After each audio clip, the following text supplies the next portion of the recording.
Hi everyone. आज का topic आप लोगों का पसंदीदा टॉपिक है। आप लोग मेरे से पूछते रहते हैं मैडम ब्रेस्ट लिफ्ट कैसे करनी है, सैगिंग ब्रेस्ट का क्या इलाज है। आज मैं आपको in nutshell as a doctor सही एडवाइस देने वाली हूँ कि आपको क्या करना चाहिए, आपके लिए क्या सूट करेगा। ऑफकोर्स जो मैं बताऊंगी वो सब लेडीज़ को एक जैसा सूट नहीं करेगा, ठीक है। मैं आपको 4-5 चीज़ें बताऊंगी, तो जरूरी नहीं कि अगर एक को ये चीज़ सूट हो रही है तो दूसरी को भी वही चीज़ सूट होगी, क्योंकि सबकी बॉडी अलग है, सबके ब्रेस्ट का साइज़ अलग है, सबके प्रोफेशंस अलग हैं, सबका तरीका अलग है रहने का, खान पान का। तो ये सारी चीज़ें आपको जानना बहुत ज़रूरी है कि पहली बात तो ब्रेस्ट सैग क्यों करते हैं और ब्रेस्ट को सैग करने से बचाने के लिए क्या करना चाहिए, सैग हो गए तो आप क्या कर सकते हैं। ओके, तो एंड तक जरूर बने रहिएगा, बहुत इंपॉर्टेंट टॉपिक है आपके लिए। सैगिंग ब्रेस्ट यानी कि ब्रेस्ट का लटक जाना। एक एज में जब आप टीन एज में होते हैं, यंग एज में होते हैं, बिफोर मैरिज, बच्चे को दूध पिलाने से पहले आपके ब्रेस्ट थोड़े इरेक्ट होते हैं। मैं उन लोगों की बात कर रही हूँ जिनका कि नॉर्मल वेट होता है। जो बहुत हैवी वेट होती हैं उनके ऑब्वियसली ब्रेस्ट में भी फैट ही होता है, तो जब फैट ज़्यादा होगा तो अल्टीमेटली नीचे सैग करेगा, क्योंकि ग्रेविटेशनल प्रेशर होता है। आपको पता है ना, हम चलते हैं तो ग्रेविटी हमको नीचे खींचती है, अर्थ हमको नीचे खींचती है।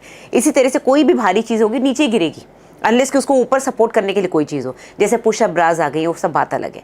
लेकिन अगर आपकी ब्रेस्ट नॉर्मल साइज है तो इरेक्ट रहेगी till the age of maybe 45-50। उसके बाद या तो एज की वजह से, क्योंकि मीनोपॉज में आते आते आपकी स्किन रिंकल कर जाती है, जो कि मैं कई बार आपको वीडियोज़ में बता चुकी हूँ कि मीनोपॉज में रिंकलिंग होती है, कोलेजन फाइबर खत्म हो जाता है, इलास्टिक फाइबर्स टूटने लग जाते हैं या खत्म हो जाते हैं, इसकी वजह से ब्रेस्ट सैग करती है। ग्रेविटी तो है ही, साथ में अगर आपने बहुत ज़्यादा वेट गेन कर लिया है तो वो ब्रेस्ट सैग करेगी, क्योंकि एक एज के बाद इतना फैट जो है ब्रेस्ट नहीं झेल पाएगी। अगर आपने देखा होगा कभी आपको ब्रेस्ट में पेन हो तो आपकी डॉक्टर आपकी एज के अकॉर्डिंग या तो मैमोग्राफी लिखती हैं या सोनोग्राफी लिखती हैं। आप अगर 45 से नीचे हैं तो आप यंग एज में आते हैं, या फिर 40 से नीचे हैं तो आप यंग ग्रुप में आते हैं। आपको ऐसे केस में मैमोग्राफी के लिए भेजा जाता है, क्योंकि आपके अंदर ब्रेस्ट में ग्लैंड्स ज़्यादा है, फैट कम है। 45-50 के बाद जब आप मीनोपॉज की तरफ जाते हैं या हो जाता है मीनोपॉज, तब आपके ब्रेस्ट के ग्लैंड्स खत्म हो जाते हैं, आपके अंदर दूध बनाने की क्षमता खत्म हो जाती है। अब वो ब्रेस्ट ज़्यादा गोल गोल दिखते हैं क्योंकि उसमें अंदर फैट भर गया है। ऐसी ब्रेस्ट में हम मैमोग्राफी नहीं करते, हम सोनोग्राफी करते हैं, क्योंकि मैमोग्राफी बहुत थिक ग्लैंडुलर टिश्यू के लिए होता है। Sonography is enough after 45-50। तो वही बात मैं आपको बता रही हूँ, मीनोपॉज में जब आपके राउंडेड ब्रेस्ट हो जाते हैं, फैट कलेक्शन हो जाता है around the waist, around the hips, around stomach, ये सब चीज़ें आपकी फैलने लगती हैं, तो ब्रेस्ट भी फैलती है। फिर कुछ ऐसी चीज़ें जो बहुत ही ऑब्वियस हैं, अगर आप एक्सरसाइज ज़्यादा करेंगे और आप सपोर्टिंग कपड़े नहीं पहनेंगे, आपकी ब्रेस्ट बहुत ज़्यादा जंप करेगी, तो डेफिनेटली सैग करने के चांसेस हैं। स्पेशली अगर आपने वेट लॉस बहुत ज़्यादा कर लिया है। एक्सरसाइज करने से ब्रेस्ट सैग नहीं होती, अगर आप वेट लॉस करेंगे तो सडनली जो बहुत चीज़ मोटी थी एकदम सडनली पतली हो जाएगी, रिंकल हो जाएगी, उसका फैट खत्म हो जाएगा, स्किन लटकती है, वैसे ब्रेस्ट भी लटक जाती है। तो एक्सरसाइजिंग एंड स्मोकिंग, अगर आप ज़्यादा सिगरेट पिएंगे आपकी बॉडी का ईस्ट्रोजन टाइम से पहले खत्म हो जाएगा, आपको मीनोपॉज जल्दी आ सकता है, आपका ब्रेस्ट सैग कर सकता है, ठीक है। अब इसकी रेमेडीज़ क्या है? कुछ लोग मुझसे ये भी पूछते हैं, रेमेडीज़ बताने से पहले मैं इस सवाल का जवाब दे दूं कि ब्रेस्ट ग्रो करना कब बंद करती हैं। नॉर्मली 18 ईयर्स तक आपकी हाइट, आपकी बॉडी वेट, ये सब चेंज होता है, क्योंकि आप कहीं 14 से आपको पीरियड स्टार्ट होते हैं। आजकल तो 10:30-11 पे पीरियड स्टार्ट हो जाते हैं, ब्रेस्ट बनने शुरू हो जाते हैं 10 साल की एज से। तो 17-18 साल तक जितना बॉडी में डेवलपमेंट होना है वो हो जाता है, उसके बाद ब्रेस्ट ग्रो नहीं करती है। किसी बच्चे में या किसी टीनेज गर्ल में पीरियड स्टार्ट होने के 1-2 साल बाद ही ब्रेस्ट का जितना शेप आना था आ जाता है, उसके बाद नहीं आता है। बट ये सब डिपेंड करेगा आपकी सीडेंट्री लाइफस्टाइल पे, आपकी एक्सरसाइज वाली लाइफस्टाइल पे, आप क्या खाते हैं, कितना आपका वेट फ्लक्चुएट हो रहा है। कुछ लोग होते हैं बहुत जल्दी वेट गेन करते हैं, फिर सडनली रिड्यूस करते हैं, फिर वेट गेन करते हैं, तो बॉडी में स्ट्रेच मार्क्स भी आ जाते हैं, ब्रेस्ट भी कभी मोटी हो रही है कभी पतली हो रही है। बिकॉज अल्टीमेटली जब आप बॉडी वेट गेन करेंगे तो आपका ब्रेस्ट भी मोटा होगा, आप पतले रहेंगे तो ब्रेस्ट भी पतला रहेगा, फैट टिश्यू एक्यूमुलेट कम करेगा। बहुत रेयरली ऐसा होता है कि एकदम पतली लेडी में इतने बड़े ब्रेस्ट हो, दैट इज एबनॉर्मल, और उन लोगों को सर्जिकली करेक्शन कराना पड़ता है। तो फ्लक्चुएशन ऑफ वेट और आपकी एज के अकॉर्डिंग आपके ब्रेस्ट की ग्रोथ डिपेंड करती है। अब आते हैं रेमेडीज। रेमेडीज में मैं आपको 4 चीजें बताऊंगी। पहला होता है मॉइस्चराइजिंग, यानी कि कौन सी क्रीम लगाने से आपके ब्रेस्ट का टिश्यू हाइड्रेट होगा, सपलनेस आएगी और हेल्दी रहेगा और सैग कम करेगा। सेकंड है एक्सरसाइज। कुछ एक्सरसाइजेज ऐसी होती हैं जो आपकी ब्रेस्ट को सैग करने से पहले प्रिवेंशन में काम आती हैं, और कुछ आपकी हल्की फुल्की सैग हुई ब्रेस्ट को हेल्प करती हैं वापस उठने में। तीसरा होता है नॉन सर्जिकल टेक्निक, यानी कि कुछ ना कुछ जो डॉक्टर आपके साथ करेंगे, चाहे वो भली थ्रेडिंग हो, चाहे वो और भी तरीके जैसे बोटॉक्स ट्रीटमेंट से सब बाद में डिस्कस करेंगे। ये सारे नॉन सर्जिकल ट्रीटमेंट होते हैं जिसमें आपको कोई कट नहीं लगता, कोई स्टिच नहीं लगता। और लास्ट होता है ब्रेस्ट लिफ्ट सर्जरी, जिसको हम बोलते हैं मैस्टोपेक्सी। तो इन सब के बारे में हम थोड़ा सा आज जानेंगे वीडियो में। पहला आता है मॉइस्चर। मॉइस्चराइजिंग से क्या होगा, आपकी स्किन में जो रिंकल्स आ रहे हैं, जो ड्राइनेस हो रही है, जो आपका कोलेजन टिश्यू ब्रेक हो रहा है या फिर ड्राइनेस की वजह से एकदम छोटे छोटे रिंकल्स आ रहे हैं और वो जो है ब्रेस्ट वो एकदम नीचे सैग करती जा रही है, उसको ये हेल्प करेगा सूदन अप करने में। एक बहुत अच्छी क्रीम मार्केट में आई है, अगेन मैं जो कंपनी आपको हमेशा बताती हूँ, नमिया की curvalicious breast bust plumping cream, breast plumping या बस्ट प्लम्पिंग। ओके, अब इसमें क्या है, इसमें शिया बटर है, इसमें कोलाजन है और साथ में इसमें और भी कुछ चीज़ें हैं, प्रोडक्ट्स हैं जो कि आपकी स्किन को सपल रखेंगे, हेल्दी रखेंगे, हाइड्रेटेड रखेंगे और आपकी ब्रेस्ट को सैग होने से बचाएंगे। इस तरह से ये क्रीम की कंसिस्टेंसी है। 900 रुपये की ये 200 ग्राम क्रीम है। इसको बेसिकली लगाने का तरीका दिन में 2 बार है। आप इस क्रीम को ऐसे अपने हथेली में ले और अपने चेस्ट वाले एरिया में मसाज करें, ठीक है। तो बेसिकली ये क्या करेगी, ये आपकी स्किन को वॉल्यूम देगी और हेल्दी बनाएगी। ये आपकी स्किन के अंदर कुछ रिच इंग्रेडिएंट्स जैसे शिया बटर ये सब डाल के स्किन को टेक्सचर को बेटर करेगी, रिंकल्स कम करेगी, इसको स्मूदन करेगी, Titan the appearance of the skin करेगी और नॉन ग्रीसी है तो बिल्कुल भी आपको चिपचिपाहट नहीं होगी। ये आपकी ब्रेस्ट को एक प्लम्पर लुक देगी और एक राउंडेड शेप लाने में हेल्प करेगी। तो ये तो हो गया मॉइस्चराइजिंग। सेकेंड चीज़ जो मैंने आपको बताई वो है एक्सरसाइज। अब एज सच ब्रेस्ट के अंदर कोई मसल नहीं होती, breast is mainly fatty tissue and glandular tissue. Glandular tissue यानी कि जिसके अंदर मिल्क बनता है, ठीक है। अब कुछ ऐसी मसल्स होती है चेस्ट की, जैसे पेक्टोरलिस मेजर, पेक्टोरलिस जो मेजर मसल्स होती हैं, और कुछ शोल्डर की मसल्स होती है जो ब्रेस्ट को थोड़ा सा लिफ्ट करने में हेल्प करती हैं। तो कुछ एक्सरसाइजेज मैं आपको स्क्रीन पे दिखाने वाली हूँ, जो लोग एक्सरसाइज कर सकते हैं आप इसको आराम से वर्ड को टाइप करके गूगल से वीडियोस निकाल सकते हो। जो मैं आपको नाम बताने वाली, ये एक्सरसाइजेज आपको हेल्प करेंगी। तो शुरू करते हैं वो एक्सरसाइजेज जो आपकी ब्रेस्ट को नेचुरली एक लिफ्टिंग वाला लुक देंगी और लिफ्ट करने में हेल्प करेंगी। पहला है कोबरा पोज। कोबरा पोज जैसे कि आप देख सकते हैं, अपने दोनों हाथ आप चेस्ट के पास रखिए और धीरे से अपनी बॉडी को उठाइए। इस तरह से आप 10 सेकेंड या 20 सेकेंड या 30 सेकेंड आप होल्ड करें और कम से कम इसको 5 से 6 बार करें दिन में। फिर आता है ट्रैवलिंग प्लैंक, जैसे कि आप वीडियो में देख सकते हैं। ट्रैवलिंग प्लैंक से भी आपकी जो शोल्डर मसल्स हैं, आपकी जो चेस्ट की मसल्स हैं, उसमें स्ट्रेंथ आएगी। फिर है पुशअप्स। पुशअप्स हम लड़के लोगों को भी बोलते हैं, लड़कियों को भी बोलते हैं। कितनी बार आपने टीवी सीरियल्स में देखा है, लाइव शोज में देखा है, लोग पुशअप करके बताते हैं उनके हाथ में कितनी स्ट्रेंथ है। सो बेसिकली पुशअप से आपका शोल्डर, आपकी बाइसेप्स और आप साथ में आपकी चेस्ट मसल्स भी अच्छी हो जाती हैं। फिर आते हैं प्लैंक रीच अंडर, जैसे कि आप वीडियो में देख सकते हैं। सिंपल प्लैंक है, उसमें आप एक हाथ इस साइड और एक हाथ उस साइड इस तरह से करेंगे तो आपकी एंड्योरेंस बढ़ेगी और आपकी चेस्ट मसल स्ट्रांग होंगी। फिर है बेंच प्रेस। जो लोग वेट लिफ्टिंग वगैरह करते हैं, जिनको वेट ट्रेनिंग की आदत है, जैसे मेरे घर में जिम है, मैं वेट ट्रेनिंग करती हूँ, तो बेंच प्रेस बहुत फायदा करता है आपकी चेस्ट को स्ट्रांग करने में और आपकी चेस्ट को एक वी शेप देने में। फिर आते हैं dumbbell chest press. Dumbbell chest press again weight lifting है। वेट को आप अपने हिसाब से 5 kg दोनों हाथ में या 10 kg दोनों हाथ में लेके, लेडीज के लिए 5 to 7.5 kg बहुत है, इससे आप बेंच प्रेस कर सकते हैं, चेस्ट प्रेस कर सकते हैं। फिर आता है stability ball dumbbell fly. Dumbbell fly जैसा कि आप वीडियो में देख रहे हैं, छोटा डम्बल लें, भले 2.5 या 5 kg का, और उससे आप डम्बल की फ्लाई बनाएं तो आपकी जो पेक्टोरलिस मसल्स हैं ये ऐसे ऐसे मूव करेंगी। ऐसे ऐसे मूव करने से आपको स्ट्रेंथ मिलेगी इसमें। देन आता है medicine ball Superman. Medicine ball यानी कि ये मेडिकेटेड बॉल्स होती हैं जो कि हम इवन अपने लेबर रूम्स में यूज़ करते हैं पेशेंट को एक्सरसाइज कराने में। प्री डिलीवरी पेशेंट जिनकी डिलीवरी होने वाली है उनको बॉल बिठा के उनकी स्टेबिलिटी बढ़ाते हैं। तो इस तरह से सुपरमैन पोज अगर आप करेंगे तो आपको फायदा रहेगा, आपकी एब्स और आपकी चेस्ट मसल्स दोनों स्ट्रांग हो जाएगी।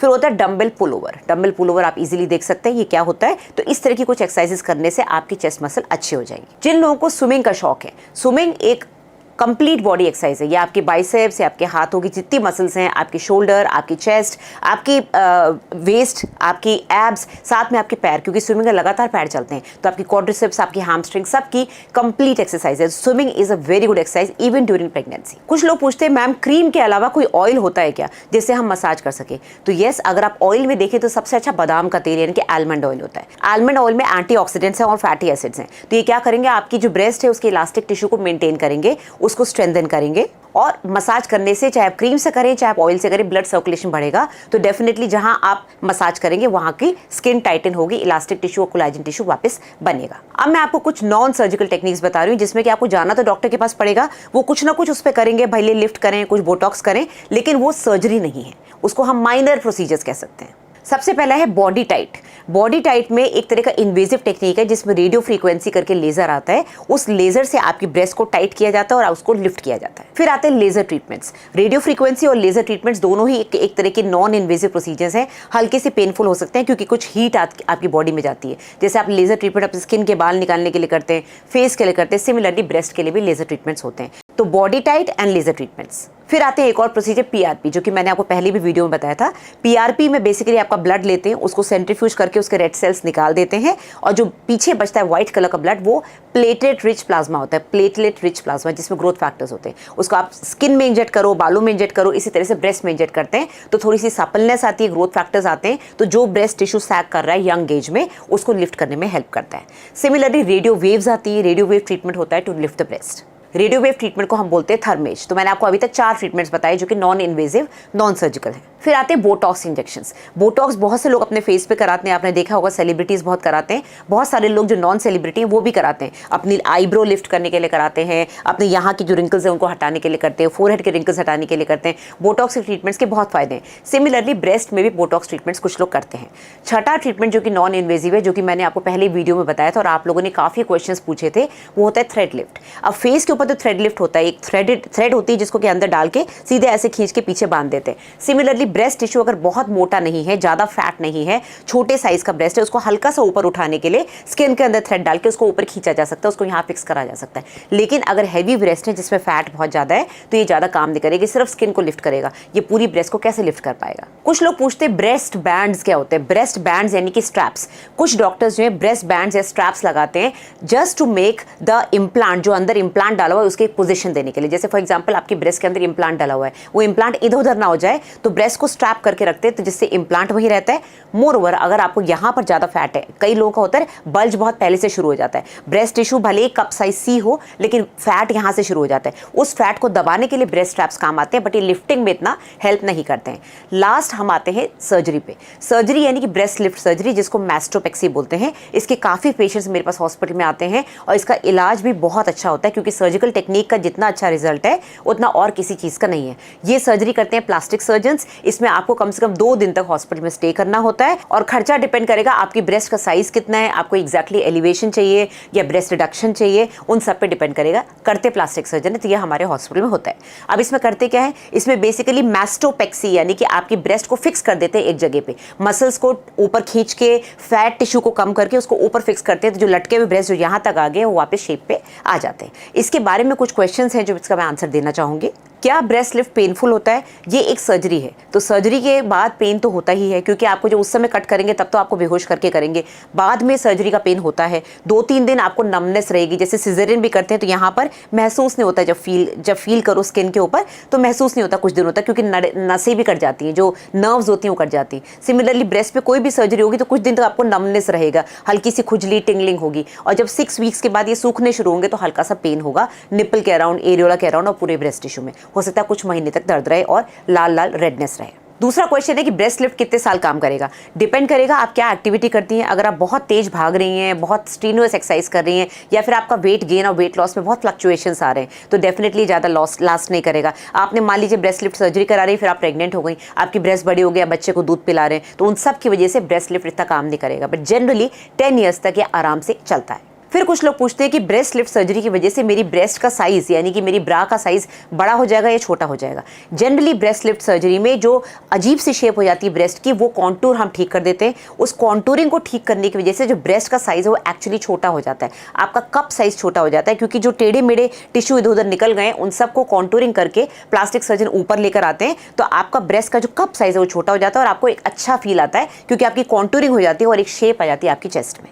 अब आते हैं कौन सी चीज़ें ऐसी होती हैं खाने पीने से क्या ऐसा होता है कि हम ब्रेस्ट को प्रिवेंट करें सैग होने से। यस डेफिनेटली, आपके खाने पीने में आप क्या खाते हैं उससे आपकी स्किन, आपकी आईज, आपके बाल, आपकी बॉडी, आपके ब्रेस्ट टिश्यू पे भी फर्क पड़ता है। तो सुंदर दिखने के लिए, राउंडेड ब्रेस्ट के लिए आपको क्या खाना चाहिए? सबसे पहले तो लेग्यूमिनस जो प्लांट्स होते हैं, यानी कि लेग्यूम्स, यानी कि जो लोग साइंस पढ़ते हैं उनको पता है, मटर हो गई, बीन्स हो गए, जितने भी लेग्यूम्स वाले जिनको हम खोल के उनके दाने खाते हैं, उनसे फर्क पड़ता है, क्योंकि उनके अंदर नाइट्रोजन होता है, उनके अंदर एंटीऑक्सीडेंट्स होते हैं जो आपकी ब्रेस्ट को लिफ्ट करने में हेल्प करते हैं। सोयाबीन हो गया, हल्दी हो गई, प्लम्स हो गए, या फिर आपकी जो सीड्स आती हैं, जो सीजनल सीड्स आती हैं, लाइक फेनुग्रीक सीड्स, यानी फेनुग्रीक यानी कि मेथी, या फिर फेनल सीड्स यानी कि सौंफ, ये सारी चीज़ें आपको हेल्प करती हैं एक इन जनरल बॉडी को सही करने में। और सब्जियों की बात करें तो क्रूसीफरस वेजिटेबल्स यानी कि गोभी, फूल गोभी हो गई, पत्ता गोभी हो गई, ग्रीन गोभी जो ब्रोकली है या फिर मूली, ये सब आपको हेल्प करेंगी। देन हो गया फैटी फिश। फैटी फिश में कॉड लिवर ऑयल होता है, जैसे हमारी इंडिया में राहू मिलता है, सैल्मन मिलता है, ये सारे फिशेज जो है अच्छी होती हैं आपके ब्रेस्ट के लिए, आपके ब्रेन के लिए, आपकी स्किन के लिए। कुछ लोग कहते हैं दूध पीने से क्या ब्रेस्ट का टिश्यू बड़ा होता है? नहीं, ऐसा कुछ नहीं होता। दूध पीने से ऐसा कुछ नहीं होता कि ब्रेस्ट का टिश्यू बड़ा होगा या सैग करेगा या फैट गेन करेंगे आप।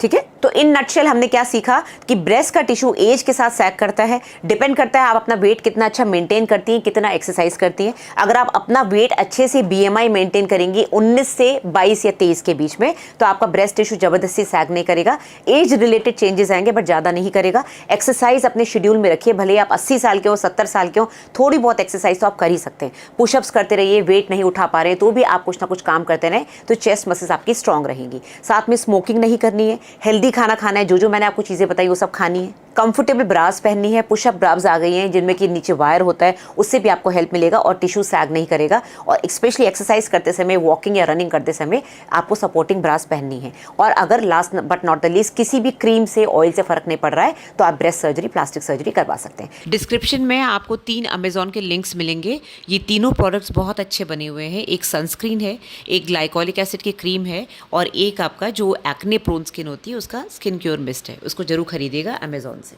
वीडियो पसंद आए तो लाइक एंड शेयर करिए। मेरे चैनल को सब्सक्राइब करिए अगर नहीं करा है तो। मेरे को मेरे सोशल मीडिया प्लेटफॉर्म्स पे आप फॉलो कर सकते हैं, फेसबुक, इंस्टाग्राम। मेरा वेबसाइट है sonalparihar.com। उस पर जाके आप अपना कंसल्टेशन बुक कर सकते हैं, कोर्सेज देख सकते हैं। डॉक्टर्स के लिए भी कोर्सेज हैं और आप प्रेग्नेंट लेडीज़ के लिए भी कोर्सेज बहुत जल्दी आने वाले हैं। मेरे से प्राइवेट कंसल्टेशन बुक करने के लिए या तो वेबसाइट पर आप क्लिक करें कंसल्ट डॉक्टर सोनल, या फिर इस नंबर पर व्हाट्सएप करें। कॉल ना करें, इस पर व्हाट्सएप करें कि आपको मेरे से प्राइवेट कंसल्ट करना है तो 1 या 2 दिन के अंदर विद इन 48 आवर्स आपको कंसल्टेशन का नोटिस मिल जाएगा।